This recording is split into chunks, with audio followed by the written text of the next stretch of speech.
Hey there, my name is Dave, and this is just a response video for someone who was asking about how I did my Tyranid Armor. So I use 4 different paints. There's Storm Vermin Fur, if this thing will focus. Nope. Alright, anyways, that's Storm Vermin Fur. There we go. The next one is Uniform Brown.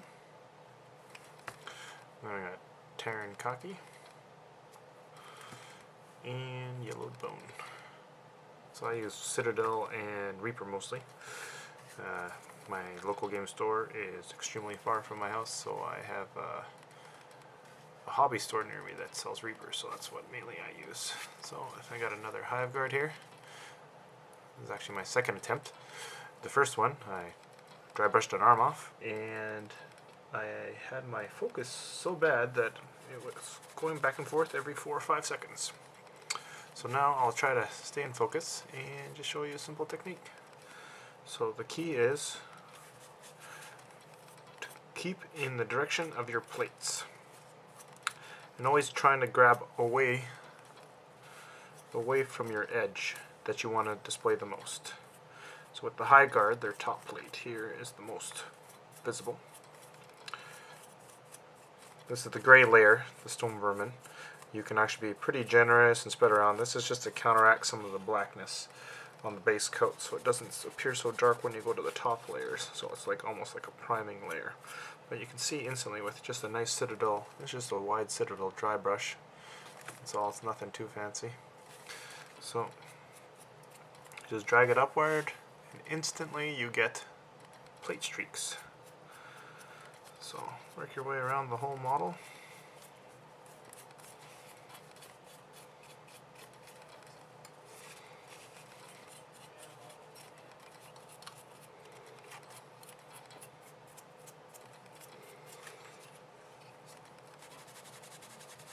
Have a brush always, or piece of paper towel around handy to get a nice dry brush going.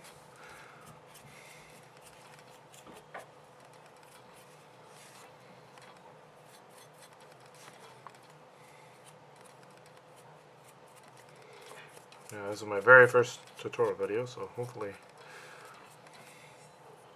I do somewhat okay. I know for me, holding the figure in frame is definitely going to be the hardest part. So I'm just going to try to keep it quick and simple.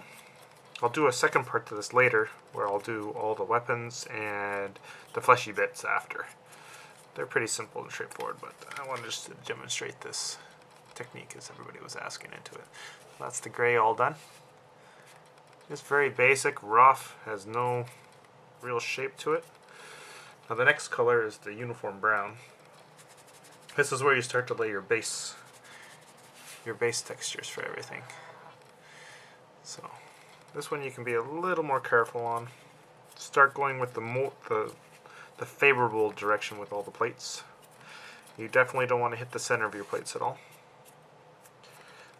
Just leave that for the gray to provide like a secondary shadow. You can keep the dry brush a little on the wet side for this stage.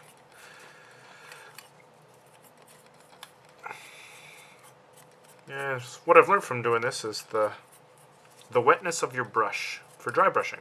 It's dry, but it's wet. So the wetter your dry brush is, the more streaking you get, obviously. Or as a result, I should say. So if you want to apply a really heavy dry brush, you just slap it on. I think it's called overcoating or overbrushing. It's got a specific name for it, I'm not too sure. I think I heard girl painting calling it something one time, and I've completely forgotten. But work your way around the model, making sure you get your... So this is like now your first base color, actually. And there we go. See if we can get them in frame there. Right on. So there's the brown on him as a layer. Now we go up to the Tyranid Khaki. I need to get some more on my palette here.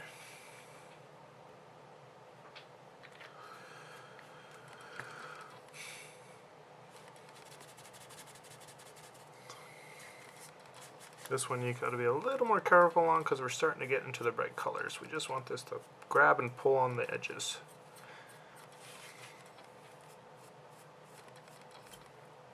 Instant armor. Fast and easy.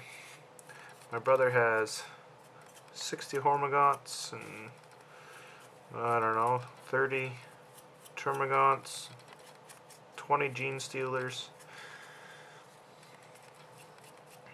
A lot of models. So what we did, we spent a whole evening just using Google Images and just, I don't know, just having fun. It's his army. I'm painting it, but his army, and he's been helping when he can. But we made a nice discovery. We found a guy's post that was something similar, but we just wanted to do a little more earthy colors, as like they were a starved Tyranid brood on a planet, and without their mothership or whatever, that they started feeding on whatever they could, and there's nothing left but desolation. So they're like a real scavengy, apocalyptic, I don't know, death world type sort of thing. Not quite sure where we went with that, but that was something what we ended up with. So we came up with this scheme. So now you can see that it's got most of its color in there. So the next layer is the layer of care, because what's going to happen is if you go a little bit too much, you'll just hide all the details. So this is the yellow bone layer. This one, I'll try to see how fast this layer can go on. You just want to lightly brush it on, and you just want to hit your highlights, just your dried out bone edges of your model, and you get some real nice blends pretty fast.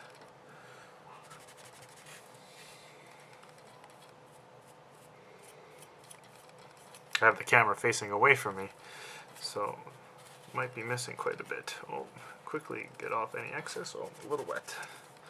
So try to get all areas of highlight, top of plates, plate edges. You can, with all these pit marks in, you can try to get a little bit of them, but they're pretty recessed inside his face, so I'm going to try to stay away from those. Get all his body parts on the inside. Now we didn't like the fleshy two-tone piece, so you have your bone and your fleshy innards. He just wanted a whole armored looking army, like everything's constantly mobile, a mobile force of bioarmor. I guess that's what we were trying to get at here. And it gives it a much more sinister look, and I don't know. I don't mind GW's look, but it's very cartoony to me. So there you go. One hive guard painted in, I don't know, maybe 10 minutes, 5 minutes. I can't even keep track. Very fast. It's like a quick and dirty method, but provides you with enough color shading and detail that you get an instant army. So next thing you fill in is all these on his arm. He's got all these little fleshy innards. Now this part is actually, you can go right fleshy. And then for the weapon we used Rakarth's Flesh. One of the new ones here. Let's see, I got it right here. So Rakarth's Flesh. This will be all your inner parts and all your basic biomechanical, anything biological would be your weapon. And for wash, if I can find it, here it is. So you use Reikland Fleshade. So you put one coat of this. You want to put it all at once. Don't let it start drying, or otherwise you'll have all these brushstroke marks everywhere. And what that'll do is, I have some Harpy and Chrome Wings here that I airbrushed earlier with some pre-shading and stuff like that. So here they are, and that's the flesh wash on them. So the pre-shading is the first time I tried it, and you can see how it pops up the bone, and I'll have to go in with the brush later with that and make it black, and then dry brush it with a very fine dry brush. I've got one from Army Painter, so it'll require a little bit of precision. Hopefully I don't get the wing too covered, so just a lot of clean strokes in the center. Hopefully that'll work out. So I'll have a post on Reddit probably with that on there after. So that's what the fleshy parts on the Hive Tyrant or Hive Guard here will look like. So there he is in focus. And then just another example of the fleshy bits. I have the exocrine head here. So he's still work in production. I don't have any of the bony bits primed yet. But is it gonna focus on there? Come on. There we go. So you can see it's got the pre-shading in there. This one I was trying something new on it, but yeah, we'll see what happens. Once the black is in there, I think it'll pop a lot more. So there's his face, and that's with all the first shades on there. And so yeah, if you have any questions, let me know, and I'll be more than happy to demonstrate anything else that anybody wants to see. Thanks, I'll see you around.